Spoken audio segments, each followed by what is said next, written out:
Assalamualaikum warahmatullahi wabarakatuh.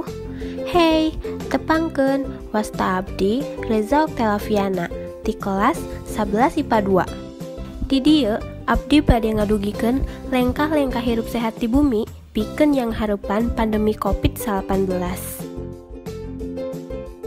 Pikeun sababaraha waktos dunia kaget ku beja ngeunaan virus corona. Virus ieu nyerang seueur jalma di sababaraha negara, kalebet Indonesia. Sawatara minggu kamari, arurang teu tiasa kaluar bumi. Angot ka tempat anu rame mah, sakola oge dugi kadiliburkeun. Ku kituna, urang kedah waspada sareng ngajaga kesehatan urang. Oge, aya sababaraha cara anu tiasa urang lakukeun supaya awak urang tetep sehat. Naon wae lengkah-lengkahna teh? Yuk perhatoskeun 7 tips ngajagi kesehatan salira.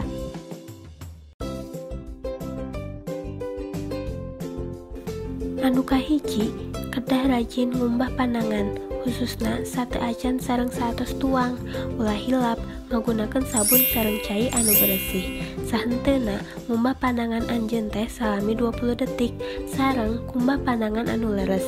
Ieu mangrupikeun contoh ngumbah pandangan anu leres.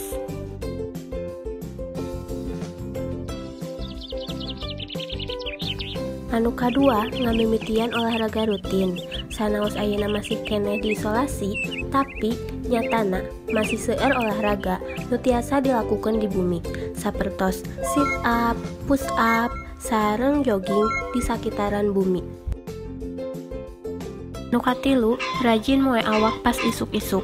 Ieu anu bakal jadi sistem imun pikeun nyegah tina COVID-19. Anu kaopat, tuang-tuangeun anu bergizi, nyaeta opat sehat 5 sampurna. Ningkah tina kadaharan anu matak pipanyakiteun. Anu kalima, ngajagi lingkungan, sapertos sasapu sareng ngapel secara teratur, micin runtah kana tempatna jeung sajabana. Anu kagenep, angge masker upami ngantunkeun bumi. Sanes masker nu kitu, tapi masker mulut. Anu katujuh, nyingkahan tempat anu rame. Tah, ku ngalakukeun hal-hal nu tadi, insya Allah urang moal kakeunaan ku virus corona.